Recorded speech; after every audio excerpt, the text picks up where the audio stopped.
지난 목요일 날 제가 은퇴 예배를 드렸는데 37년간 제가 신대원 졸업 이후에 37년간 봉사해 오던 선교 이 업계에 제가 마지막을 장식을 했습니다. 그리고 어제는 우리 T 가르친 1년 3개월 만에 T 졸업식을 또 했습니다. 그래서 알라카나 교회에서는 은퇴회에 참석해 주셔서 격려해 주셔서 감사하고 또 T를 공부를 했는데 여러분들이 다 졸업은 못 하셨는데 그래도 6분이나 수료증을 받고 했는데 그렇게 배운 것들을 잘 적용하고 또 여러분의 삶에 실천하게 되기를 진심으로 바랍니다. 제가 지금 객가 선교신학원에서 오늘 저녁 밤되기로 가면 내일 새벽 한 1시 정도에 대만 시간으로 도착해서 내일부터 한 주간 동안 선교 주간을 지냅니다. 제가 선교학 주임 교수이기도 하고 또 도서관장이기 때문에 하는 수 없이 제가 그것을 다 계획을 해놓고 왔습니다. 일주일 동안에 여러 세미나가 있고 그 세미나 중에서 우리 주 강사는 허드슨 테일러 5세가 와서 이제 중국어로 강의를 합니다. 영어로 아니거든. 그 백인인데 중국어 설교만 들으면 완전히 이 사람은 중국 사람이라고 생각합니다. 그래서 제가 참 그래서 그런 대를 이어서 5대째 선교를 위해서 헌신하는 모습을 보고 참 이 과정이 정말 선교의 명문 과정이다 이런 생각을 하게 됩니다. 저는 그래서 바람은 우리 고진에도 선교사들이 있고 또 선교사들 자녀들이 있지만 이렇게 대를 이어서 선교에 참 헌신하는 그런 가게들이 나오면 좋겠다. 이게 이제 뭐 한국의 영화 중에 뭐 가문의 영광 뭐 이런데 그 가문의 영광이 조폭들이 뭐 계속 대를 이어서 조폭이 되는 것이 영광이 아니고 사실은 그 가문의 영광은 주와 복음을 위해서 평생 동안 살아가는 그것이 참 영광이 아니겠는가 그런 생각을 합니다. 그래서 저도 은퇴 이후에 한국에 남아서 좀 편안하게 좀 지낼까 생각을 했는데 완전히 그걸 접고요. 흥기지 남아야 되겠다.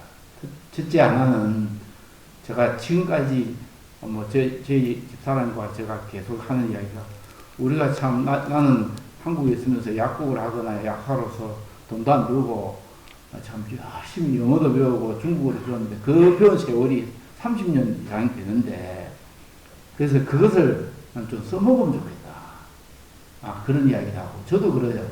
이제 중국어나 뭐 영어나 뭐 이렇게 설교를 하거나 이렇게 할 수 있는데 지금 여기서 그만두면 하나님 나라에 손실이 클 것 같다는 생각이 제가 들었습니다. 거기다가 제가 또 한국에 와서 보니까 은퇴한 목사님들이 많아가지고 어느 교회에서 뭐 설교 한 번씩 해주면 좋겠다. 그래가지고 전화도 하기도 하고 손 목사 내가 왔는데 설교 한번 하게 해줘 하고 그렇게 전화하는 목사님들이 많아서 그래서 제가 그렇게 기웃기웃하기가 싫더라고요.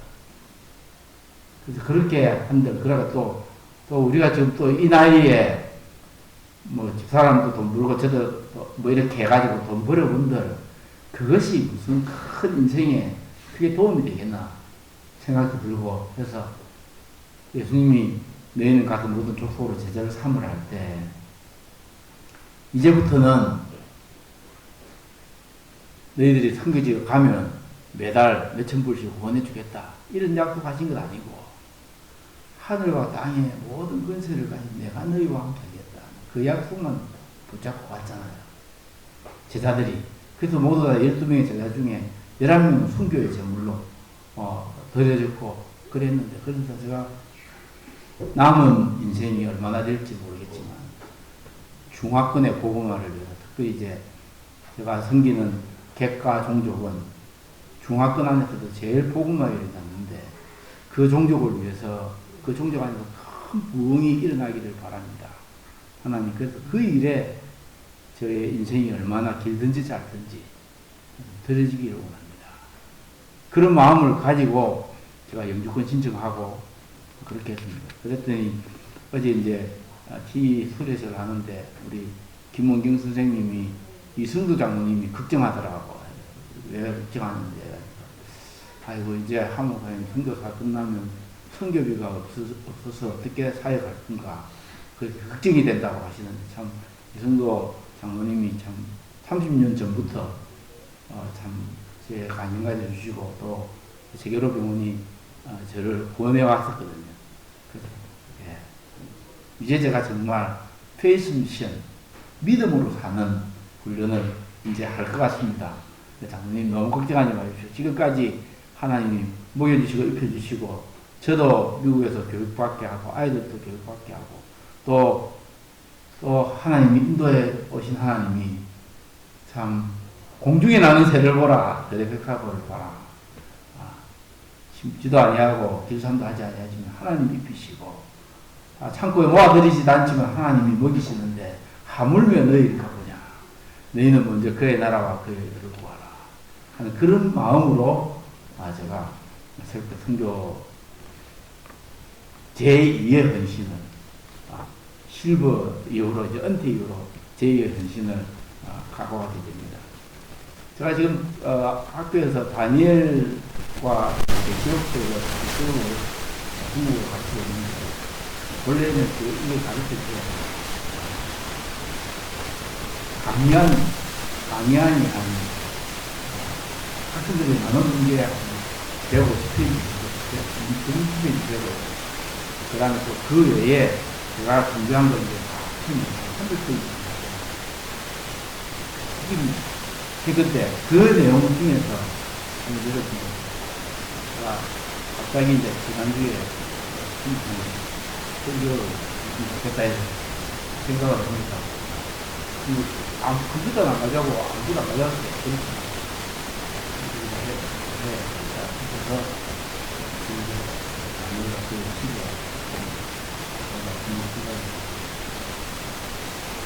다니엘이 살던 시절은 정말 암울한 시절. 또 나라의 국가적으로 볼 때는 완전히 암담하고 절망적인 시절. 자기 개인의 삶을 볼 때는 희망이 없어요. 그런 시절이죠. 주전 605년에 다니엘과 그의 친구들이 포로로 사실상 3번에 걸친 포로로 잡혀오는 일입니다. 605년에 한 번, 주전 597년에 한 번, 그리고 주전 586년에 마지막으로 예루살렘 군주입니다. 그때도 포로를 잡힙니다. 그래서 그때 이후로 586년 이후로 이스라엘이라는 나라와 유다라고 하는 그 나라는 이 지구상에서 존재감이 있거든요. 그런 망한 나라를 배경에 얻고 쓰여진 분이 다니엘 605년에 끌려왔을 때 그 605년 전에 중요한 세계사적인 전쟁이 하나 있습니다. 그 전쟁은 BC 609년에 일어났던 갈드미스 전쟁입니다. 이 갈드미스 전쟁, 여러분 별로 이거 들어도 관심 별로 없을 텐데 저는 이거 정말 시간 많이 들어서 공부를 합니다. 근데 갈드미스 전쟁이 중요한 것은 그 당시 이제 중근동의 패권이 이제 아수르와 이집트에서 완전히 바벨로니아로 넘어오는 계기가 된 것이 갈드미스. 이 갈드미스 전투 때문에 갈드미스 전투가 지금 이제 위치가 어디쯤 되면 유프라테스 강의 상류 부분입니다. 수리아 북쪽에 있는 거기에서 전쟁이 일어납니다. 전쟁이 일어나는데 애국과 아수르가 전선을 펼치고 그리고 바벨론이 이제 유다와 함께 이제 전쟁을 나. 이낙국은 듣더라도 전쟁을 하려고 하는데, 그때 유다왕이 누구였냐면, 요아스라고 합니다. 요시아라고 하는 왕이 있어요. 요시아라는 왕이 있는데, 요시아가 거기에 전쟁을 치러 가다가, 요시아는 아주 유다의 마지막 왕들 중에서 정말 좋은 왕이었습니다. 개혁을 했고요, 또 유다의 우상숭배를 철폐했고요, 그리고는 유다의 또 젊은 사람들이 이렇게 많이 키웠습니다. 그 요시아의 개혁으로 키워졌던 사람들이 다니엘과 그리고 어떻게 그리고 에레미야, 그리고 하박국, 그리고 스바냐, 이런 사람들이 비슷한 시기에 살았습니다. 그 중에서 조금 나이가 많았던 사람이 에레미야가 있고, 그 다음에 에스겔과 다니엘은 연배가 비슷합니다. 제가 조금 전에 말씀드린 다니엘은 605년에 포로로 끌려갔다.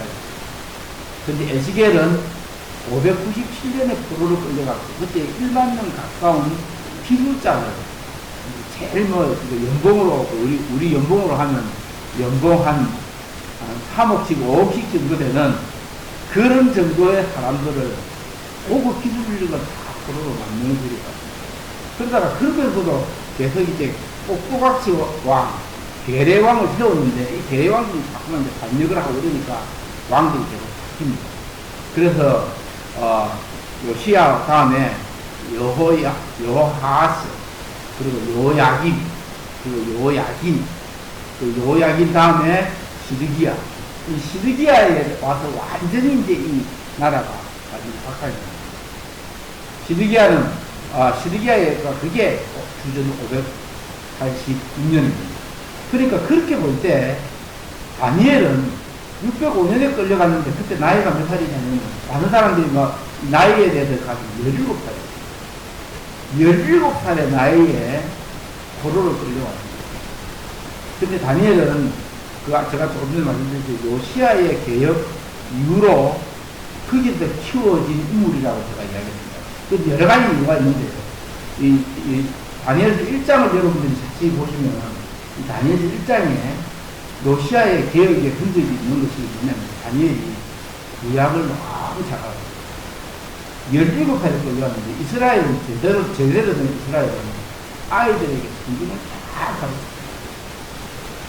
4살 때부터요, 애들이 태어나서 글을 읽기 시작하면 구약을 읽히기 시작해요. 그러면서 구약을 읽을 때 한 구절을 읽고 외우게 되면 엄마가 꿀발린 맛있는 걸 주면서 그 하나님의 말씀이 꿀과 손이 꿀보다 더 달다고 하는 거죠. 그렇게 하면서 4살부터 12살까지 가르치면 똑똑한 애들은 구약 전체를 다 외웁니다. 다니엘, 그리고 보통 아이들은 구약의 모세오경을 다 외웁니다. 그래서 그런 어떤 교육을 받았던 사람이 다니엘과 그리고 사드락과 메삭과 아벤노고입니다.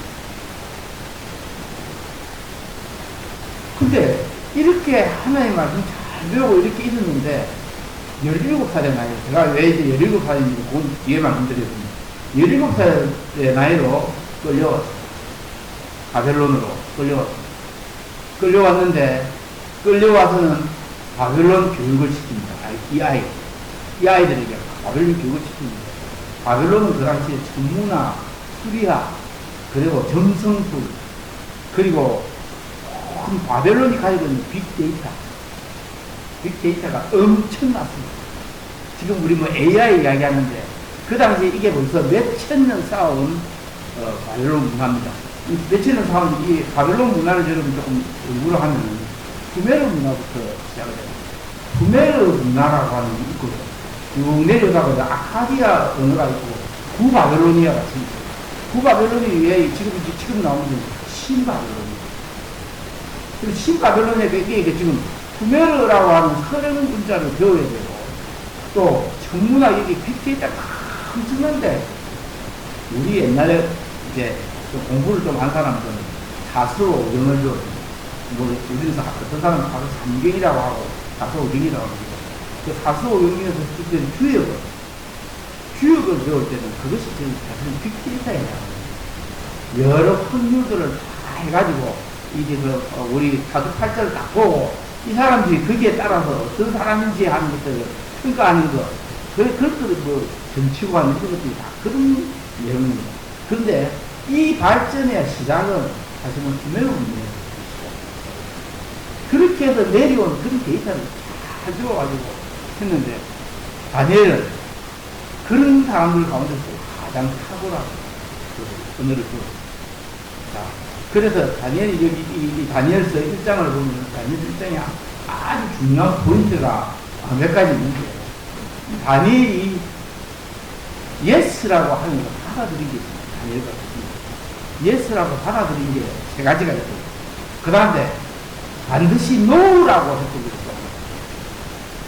지금 그것을 지금 말씀드릴 때가 지금 불교원고와 또 같은 관계없이 지금 말씀드리는 건데, 예스라고 한 것은 뭐냐면, 다니엘이 그곳에 가서 열심히 그곳에 학문과 의미를 우리가 크리스찬들이 아이고 성경만 배우면 되지 그런 이 세상의 학문과 언어를 배워가지고 무슨 소용이 있느냐, 이제 그렇게 할 수 있거든요. 근데 학문도 배워야 되고 수학도 배워야 되고 생물학이나 생리학이나 과학이나 천문학 다 배워야 돼요. 그런데 그것을 잘 배웠을 뿐 아니라 그 다음에 또 언어를 배웠어요. 그래서 여기 계속 이제 강조되는 게 뭐냐면, 검이 없고 아름다우며 모든 지혜를 통찰하며 지식에 통달하며 학문에 익숙하여 왕궁에 쓸만한 소년을 데려오게 하였고, 그들에게 또 갈대아 사람의 학문과 언어를 가르치게 하였고 라고 4절에 이야기합니다. 그러니까 그것을 가르쳐야 되고, 근데 17살의 나이에 끌려와서 자기 나라는 당연히 또 거기 와서 이제 공부를 하다 보니까, 공부를 하다 세월이 좀 지나니까 9년 정도 지나니까 8년 지나니까 자기 친구인 에스겔이 또 끌려왔다. 야신 에스겔이 제사장인데 끌려왔고 그게 597년이에요. 그러니까 또 이제 또 좀 있으니까 586년에는 자기들의 자랑이 예루살렘 성전이 완전히 쫄딱 망하고 해파됐다는 얘기예요. 여러분, 이런 시대의 상황에 내가 이 갈대아 이 학문 이거 배워가지고 뭐해? 또 내가 이거 배우는 것은 이 사람들이 나를 세뇌시켜가지고 갈대아에 완전히 괴로 만들려. 죽으라고 그러죠. 괴로 만들어. 이 갈대아 사람이 써먹기 좋은 그런 사람을 만들기 위해서가 아니에요. 여러분들이 아시려는지 모르죠. 서울대학 때 옛날에 경성대학을 갈 때 사실 서울대학을 일본 사람들이 일제시대에서 만든 이유 중에 하나는 일제에 중승하는 똑똑한 사람을 도출하게 합니다. 일본어 가르치고요, 일본어로 학문을 잘 가르치기 위해서 서울대학을 만들었어요. 그래서 서울대학 출신 중에 죄송합니다만 애국자가 있어요. 왜냐면 자기의 성공을 극급하게 이해하시겠습니까? 그러니까 이 모든 나라에서 고루로 데리고 와가지고 그 중에서 제일 똑똑한 아이들을 그 갈대아의 언어와 학문을 가르치게 돼요. 그래서 뒤에 보니까 17절에 보니까 하나님이 내 소년에게 학문을 주시고 모든 서적을 깨닫게 하시고 지혜를 주시고, 다니엘은 또 모든 환상과 꿈을 깨달아요. 심지어는 뒤에 보니까 20절에 왕이 그들에게 모든 걸 묻는 중에 그 지혜와 총명이 온 나라의 박수와 충격보다 10배나 나은 거죠. 그러니까 그냥 대충 공부하지 않았다 이거예요. 대충 젊은 시절에 내가 이 포로를 끌려왔는데 여기서 그냥 편하게 그냥 살다가 내가 여기서 이제 한 자리 하고 자 왕에게 아부하고 그렇게 살겠다. 그래서 우리나라도 망했는데 내가 여기서 한 자리 하면 얼마나 좋아. 그렇게 살지 않았다는 것입니다. 그래서 저는 우리 교회도 젊은 학생들이 많은데 여러분 청년들 인생을 도전하는 게 하민기 목사 이 나이가 되도록 열공하고 있습니다. 68세인데, 이제 68세 생일 지나서 69세 들어가는데, 70을 바라보고 열공합니다. 그래서 이게 자녀도 있고, 뭐, 자녀도 있고, 다 있는데, 이런 친구들, 공부 좀 하기 바랍니다, 내가 보기. 공부하라. 성경도 그렇고, 내가 하는 그 분야에 좀 탁월함을 보이도록 하기를 진심으로 좀 부탁드립니다. 자, 나라 망했는데 내가 이 공부만 잘해서 뭐해? 이렇게 생각을, 공부도 배웠고, 심지어 또 다니엘이 예스하고 받아들이는 게 또 뭐가 있냐면, 관직을 붙였죠. 관직을 붙여라. 내가 여기에서 느부갓네살의 이 대로 이렇게 하는 거, 이거 무슨 의미가 있겠냐? 우리나라를 망하게 한 이 장본인인데, 우리나라 망하게 한 이 장본인하고, 이 친구들이 쫄딱 망하도록 내가 기도하는 게 낫지. 그래서 내가 이 나라에 학문 배워가지고, 이 나라의 관직을 내가 뭘 할까? 그래서 그걸 받아들였습니다. 또, 그곳에 있는, 심지어는 뭐까지 또 받아들였냐면은, 자기 이름을 받아들였어요. 창시계명을 했습니다. 창시계명. 창시계명을 받아들여서 이 참 놀라운 일인데, 이름이라고 하는 것이 자기의 정통성입니다. 자기의 뿌리입니다. 그렇잖아요. 다니엘이라는 이름은, 다니엘이라고 하는 이름은, 지금 여러분 아시다시피 다니엘은 거기에 이렇게 이야기합니다. 다니엘은 하나님이 나의 심판자이다. 하나님이 심판자이다. 그리고 그 다음에 나오는 그 다음에 하나냐는 이름이 뭐냐면, 하나냐는 여호와께서 은혜를 베푸신다. 여호와께서 은혜를 베푸신다. 심판하시는 하나님이 은혜를 베푸신다 하고, 그 다음에 또 미사엘은 누가 하나님과 같은가? 누가 하나님과 같은가? 그뿐 아니라, 그 다음에 아하랴는 여호와께서 도우시다. 여러분, 이제 뭐, 의리어 놓고, 그런 안 배워도 되지만, 엘이라는 말이거든요. 그 하나님. 엘로힘, 엘이 들어가고, 야라고 하는 거죠. 이하야 합니다. 이제 하나님, 야외라는 거예요. 그러니까 그 이름 안에 하나님의 이름이 있고, 그 하나님이 심판하시고, 하나님이 또 도와주시고, 누가 하나님과 같은 분이 있느냐, 또 하나님 은혜를 베푸시는 분이다. 이름이 있는데, 그 이름, 좋은 이름을 완전히 창치계명을 해가지고, 우리 일제시대 때 창치계명 했잖아요. 우리 어머니 이름이 영상한테 변폭군인데, 변폭군이면 뭐, 국구, 꽃가, 하늘, 국구, 이렇게 불렀다 그러더라고. 그 다음에 저 같으면 하민기가 아니고, 하리모토, 이라든지 이런 식으로 이제 이름이 이제 바뀌어요. 근데 그 이름도 어떻게 붙였냐면은, 그 이름을 완전히 다른 이름은, 벨드사살은 아마도 바벨론의 신이 벨, 그 신의 왕이, 벨이 그 생명을 지키시기를, 그런 뜻이에요. 벨이 그의 생명을 지키시기를, 그 다음에 하더라도 아코의 명령이다. 이게 아코가 뭐냐면, 구메르 신의 달의 신을 아코의 명령을 받는 자. 그런데 메삭은 누가 아코와 같은가? 그런 뜻이고. 그리고 이제 아벤너버가 잘못된 것으로 보이는데, 그것은 나부스라고 하는 느부갓네살의 이름이, 느부갓네살의 이름이 들어있는 신을 섬기는 사람. 이게 완전히, 다니엘이 앞으로 잘하면, 누가 충성을 받느냐면, 바벨론의 신이 칭송을. 다니엘 잘하면, 우리 신이 역시 이름을 잘 지었지. 그러는데, 그런 것들까지도 감수를 한다고. 그런데, 세 가지의 것에는 예스라고 하면서, 한 가지의 것에는 노라고 하는 거죠. 이 노라고 하는 이것이, 저도 이것이 지금 계속 이제, 이제 어려운 문제였는데, 제가 고민을 하면서, 그러니까, 8절에 다니엘의 뜻을 정하여 왕의 음식과 그가 마시는 포도주로 자기를 더럽히지 아니하지 않고 자기를 더럽히지 아니하도록 관관장에게 다니엘과 세 친구가 뜻을 정했대요. 혼자 아니고요. 다니엘뿐 아니라 세 친구가 함께 뜻을 정했다는 것입니다. 젊은 시절에 신앙의 동지와 친구가 있다는 것은 얼마나 중요해요.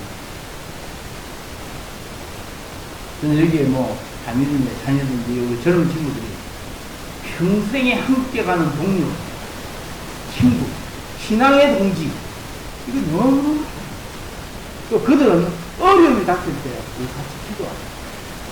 그래가지고 같이 기도했습니다. 그런 기도의 동료, 친구들입니다.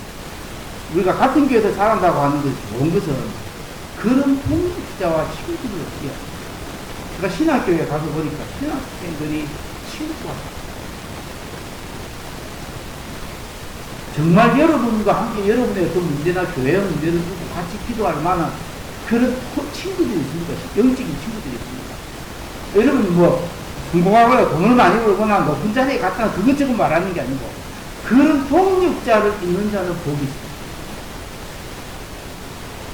그래서 대만에는 RPG라고 하는 그 기도 운동이 좀 유행하고 있는데 RPG가 뭐냐면 Revival and Prayer Group, 부흥을 위한 기도예요. 여러분 이제 기도합시다 하고 여러분 방에 오니까 카톡에 기도합시다 그런데 그런 정도가 아니고 1대1로 1대2로 이렇게 해가지고 더 이어서 기도하는데 하루에 30분씩 이렇게 기도하는데 우리 객가신학원 원장님 사모님은 26명과 함께 일주일 동안 기도합니다. 일주일. 그걸 지금까지 계속 지금 몇 년 됐죠? 몇 년 동안 계속 배우고 우리 객가신학원에도 그 후들끼리 한 3명씩 이렇게 그룹을 짜가지고 같이 기도합니다. 그래서 여러분 그런 기도의 동지가 있다는 게 참 중요하거든요. 그런데 이 기도의 동질이 뭐냐면 젊은 시절에 자기들은 나라는 망했지만 하나님은 여전히 살아계셔서 역사와 인생사를 주관하신다는 믿음을 가진 친구들과의 우정과 함께 하는 기도가 얼마나 필요한지. 900만의 유다 인구가 포로로 끌려온 상황에 나라는 망하고 경제는 해파된 절망적인 상황에 다니엘과 세 친구가 합심해서 뜻을 정하고 하나님을 바로 살려는 결심입니다. 그것이 그 망한 나라의 소망입니다. 그것이 포로된 백성의 희망의 불길입니다. 저는 그때부터 다니엘이 기도를 해서 몇 년간입니다. 최소한 70년. 여러분 다니엘서를 보면은 다니엘에서 보면 다니엘이 하루에 3번씩 기도합니다. 기본적으로 하루에 3번씩 예루살렘에 가서 기도, 그 어쩌다가 그렇게 기도한 것도 아니고 습관을 쫓아서 했습니다. 그런 기도하는 힘이 있었기 때문에 70년 후에 바벨론 포로에서 해방이 될 수 있었습니다. 무슨 일이 우연히 일어납니까? 우연히 일어났습니다. 하나님 나라의 우연이었습니다. 저는 생각에 느부갓네살이 예루살렘에서 성전에 있는 보물들 가지고 와서요. 그 보물들 가지고 와가지고 그걸 가지고 이제 그 창고에 자기 창고에 보관을 했는데 진짜 보물은 다니엘과 친구가 인적 자원, 인적 자원. 이 다니엘과 제 친구가 없었으면 역사와 앞으로의 미래가 어떻게 전개될지 아무도 알 수 없었습니다. 하나님, 우리 정말 이 알라 하나교회에 이런 젊은이들이 좀 풀리듯이 일어나요. 다니엘이 17살에 그 결심을 했다는 거예요. 그런데 그걸 결심을 하면서 왕의 음식과 그가 마치는 포도주로 자기를 더럽히지 아니하라고 결심했는데 이게 뭘까요? 그걸 제가 생각하면서 다니엘이 구약의 모세오경에 모세오경에 보면 레위기 11장에는 먹지 말아야 될 음식이 가난한 사람들이 먹는 음식을 그 말해야 됩니다. 왜냐면 그것이 부정하고 그렇기 때문에. 그 다음에 또, 신명기서에 보면, 신명기서에 보면, 이 이스라엘 백성이 범죄해서 포로로 끌려갈 것에 대해서 이야기하고, 예언하고. 그러니까 벌써 그 사건을 다니엘과 그 친구들이 모세음으로 외우는 가운데 흥달했다. 흥달했으니까 우리 민족이 망한 이유는 우리가 하나님 외에 다른 신을 섬기고 또 하나님의 말씀의 원리대로 살지 않아서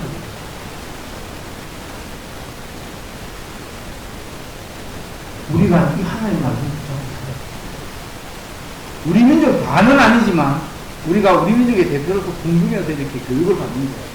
여기서 왕이 주는 음식 얼마나 맛있겠어. 그 17살 때 주는 음식 얼마나 맛있는 게 많습니까? 그 음식들. 이거 보십시오. 피자도 있고, 햄버거도 먹어야 되고, 또 이거, 삼겹살도 먹어야 되고, 막, 그러니까, 그런 것들이 막, 그득한데, 채식만 한다? 이게 참 불가능한 일 아닙니까? 근데 그것은 다 한 가지 이유입니다. 뭐 여러 가지 해석을 제가 내릴 수 있겠지만, 한 가지 이유는 뭐냐면, 그 음식이 우상에게 마루들이 달의 신 여호와에게 바치는 음식이고, 그런 다음에 자기에게 주는 것이기 때문에, 그걸 거절하는 이유를, 나는 안 먹고 죽겠어. 이런 뜻이 아니에요. 아주 온순하게, 은유하게. 근데, 만약에 선녀들은 그것을 안 먹겠다고 하면서, 자기를 더럽히지 아니하도록 한간장에 구했다. 나의 생사 여부가, 나의 생명이 바벨론 왕이 제공하는 한의 진미가 아니다. 내가 한의 진미를 다 바벨론 왕이 주는 걸 먹고 내가 살지 않겠다. 그보다는 조금 배고파도 좀 척박한 음식이라도 바벨론 왕을 의지하고 살지 아니하겠다는 결심입니다. 바벨론의 백성이 아니라 제가 하나님의 백성으로 살겠다는 결심입니다. 제가 만약에 한간장인데 이런 사실을 알았거든요. 이렇게 말해봤습니다. 이놈들이 아주 꼴값을 떨어요. 이 음식이 너희를 더럽힌다고? 이렇게 좋은 술과 이 고기가 너희를 더럽혀? 이놈들아, 너희 나라 벌써 망했어. 그리고 너희들 이렇게 포로로 잡힌 거야. 여기 여행하러 온 게 아니야. 이 상황이 이해가 안 돼. 정신 차린 놈들아, 너희 나라도 망했고 너희가 섬기는 하나님도 바벨론의 신에 의해서 정복당한 거야. 왜냐하면 그 당시에 전쟁은 신과 신의 전쟁이야. 너희 나라 망했단 말이야. 그 지금 여기서 너희들 어떻게 살든 누가 너희들 간섭하는데. 아무 문제 없어. 적당히 다 해박았다. 이것을 오늘 왜 상황이 적용해 보면 이러한 뜻은 이렇게 표현했어요. 좀 별 생각 없이 힘센 놈들이 굽신거리며 잘 먹고 잘 살래? 아니면 먹고 사는 것이 좀 힘들어도 믿음으로 살거냐? 포로로 잡혀온 다른 유다 백성들 어떤 상황인지 모르지만 우리는 왕궁에서 황제가 차려준 음식을 먹으니까 된 거 아니야? 이런 식으로 갈래? 아니면 어려움과 피파, 심지어는 죽는 자리에 갈지라도 믿는 자답게 대가를 지불하는 타입. 이게 우리 믿음의, 이 고려파 믿음의 상황들이 될 수는 아닙니까? 일제 신사참배의 절 안 하겠다. 그래서 우리가 죽더라도, 감옥에 갇히더라도, 우리가 믿음을 지키겠다. 이것이 우리 결심이었습니다. 그것이 우리 고려신학 대학원에 나온 기초가 거기에 출발했습니다. 근데 지금은 우리가 눈에 보이지 않는 부상승배, 천황승배, 성공이라는 뜻이, 돈이라는 뜻이, 권력이라는 뜻이. 은퇴 예배 때 오신 분도 아시겠지만, 은퇴 예배 때 설교 동현양이 설교 잘했어요. 그 동현양이 제 후배입니다. 제가 이제 41회로 들어갔다가 이제 IBF 강사한다고 한 해 쉬고 42회로 그 친구하고 같이 공부를 했는데 그때만 해도 이 친구는 SFC 간사였어요. SFC까지. 이것도 보내면 안 되겠습니까? 그러던 사람이 어느새 본인은 총회장이 되시고, 저는 완전 이름도 없는 참 불쌍한 은퇴 선교사가 됐어요. 근데 여러분, 믿음으로 산다는 거예요. 저도 이렇게 말하기는 쉽지만, 저도 굉장히 어려운 상황을 저도 믿음, 대화할 사람입니다만. 근데, 여기 보니까, 하나님, 다니엘로 하여금 한관장에게 긍휼과 은혜를 어떻게 하십니까? 구절에 얘기합니다. 여기 보니까, 하나님이 어떻게 하십니까? 여기 사실은 여러분들이, 우리가 본문을 보면은, 하나님이 주셨다. 하나님이 어떻게 하셨다. 이런 3번 나오거든요. 2절에 나오고, 9절에 나오고, 17절에 나오고.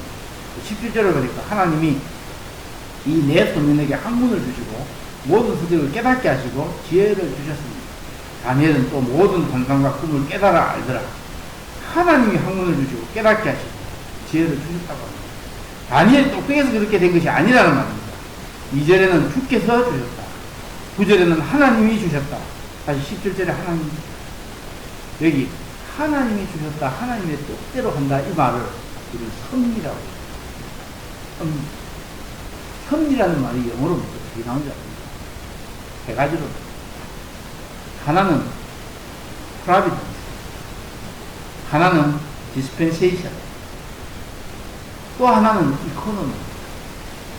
전 특별로는 economy에 대해서 좀 봐요. 하나님의 섭리를 하나님의 이코노미라 해요.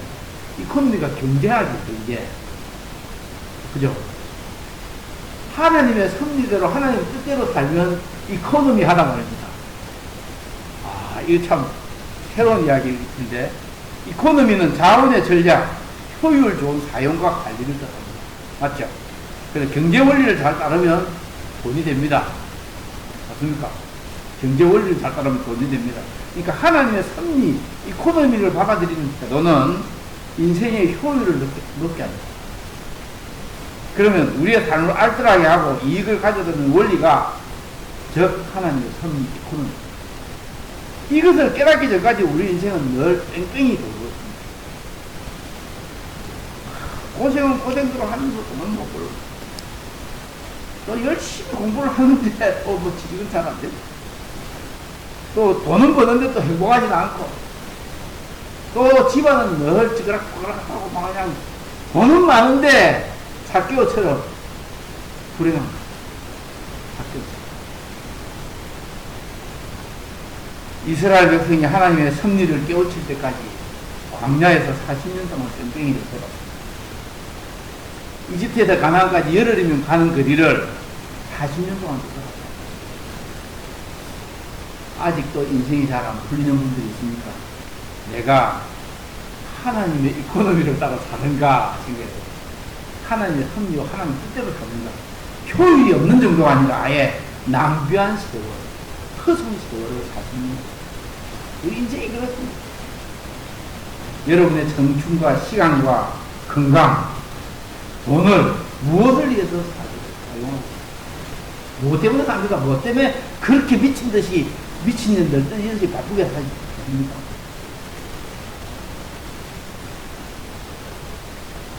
조금 더 말해.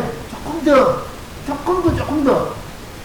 그러다 보니까 몸은 들고 나이는 들고 또 손에는 진 것도 없이 또 집안에는 참 우울함의 그림자가.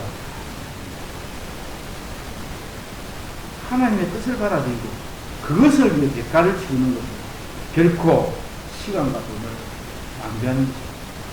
오히려 효율 높은 인생을 짐이 엘리어트가 그런 얘기.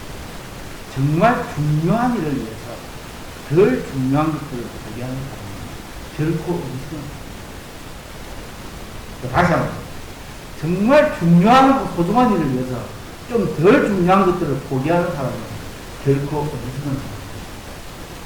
어떤 사람은 저에게 이렇게 한국사님 이제 일할 만큼 했는데 공항에 가지 말고 한국에 들면서 좀 탱자탱자하고 있죠.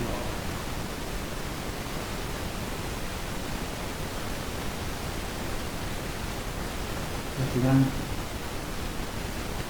방학 때 무슨 다녀서 치료를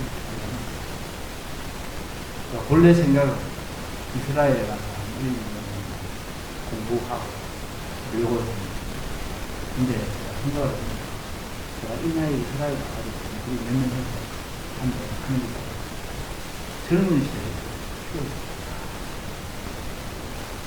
또 대만에서 똑똑하고 대만대학이나 뭐 청와대학이나 이런 데 들어간 친구들 다 과학 기술을 가지고 있거든요.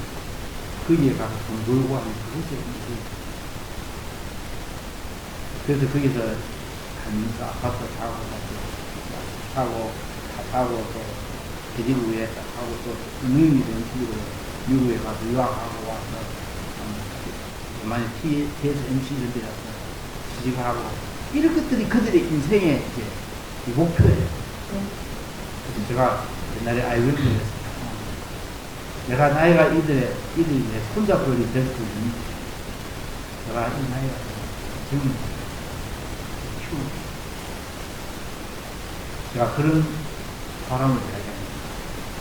대만에 좋은 대학 나오고 그걸 좀 버린 친구 그 친구도 연장하고 이 친구가 요즘 다니엘서 대학 개론 그다음에 기한테 다 적극적으로 모든 걸 공부를 하고 그런 여기 그런 성경학교를 처음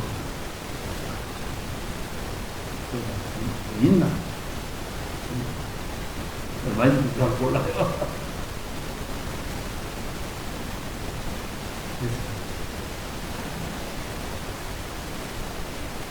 그 친구는 자기 딸을 헬란드에 유학하고 딸을 홍대에 실내 장치 승용 설계 뭐 이런 것들 한다고 마지막 성공했습니다. 21세기 다니엘은 고레스 왕 원년까지 고레스 왕 원년은 주전 530년 그럼 벌써 한 67년이죠. 그죠? 10장 1절에 보면 고레스 왕 3년이라고 하니까 70년 10장 1절에 보면 고레스 왕 3년 그러니까 제가 지금 말씀드린 이 다니엘이 이 70년이 하나님 기도하고 또 하나님 말씀을 이 정말 하나님 다니엘을 왕들은 바뀌었습니다. 느부갓네살도 죽고요. 느부갓네살 이후로 6번의 왕이 바뀌었어요. 그래서 마지막 왕이 벨사살 왕인데 벨사살 왕이 딱 끝나고 이제 오르장이 나옵니다. 한 제국이 바뀌고 이제는 고레스라가 누구냐면 이 고레스가 누구냐면 페르시아 왕. 이 페르시아 왕이 될 때까지 왕국은 바뀌고 제국도 바뀌고 왕들도 바뀌었지만 이 사람은 장수하고 70년을 바벨론과 페르시아의 인자로 그러면서 이분을 통해서 오고 오는 세대에 다시 이 계시록까지 연결이 되는 거예요. 이 다니엘서가 계시록까지 연결이 되는데 이 모든 세계의 미래와 역사의 미래가 이 다니엘을 통해서 알아요. 그래서 구약의 계시록을 다니엘서가 신약의 계시록을 요한계 이것이 이제 계시문학이라 해가지고 아주 유명한 건데 바라기는 하나님 이 안락하게 오늘 제 설교를 듣는 이 젊은이들 가운데 다니엘과 같은 사람 다니엘과 제 친구 같은 친구들이 일어나게 하여 주옵소서. 기도하겠습니다. 하나님 아버지 우리 인생이 짧습니다. 언젠가 하나님 오라고 하면 우리는 가야 할 인생입니다. 근데 하나님 우리가 우리 인생을 허비하지 않게 하시고 우리의 청춘을 허비하지 않게 하시고 우리에게 주신 생명 허비하지 않게 하여 주옵소서. 우리에게 주신 돈이든 건강이든 하나님이 아직 우리가 하나님을 섬길 수 있게 하실 때에 주와 복음을 위해서 사는 저희들 되게 하여 주옵소서. 예수님 이름으로 기도합니다. 아멘.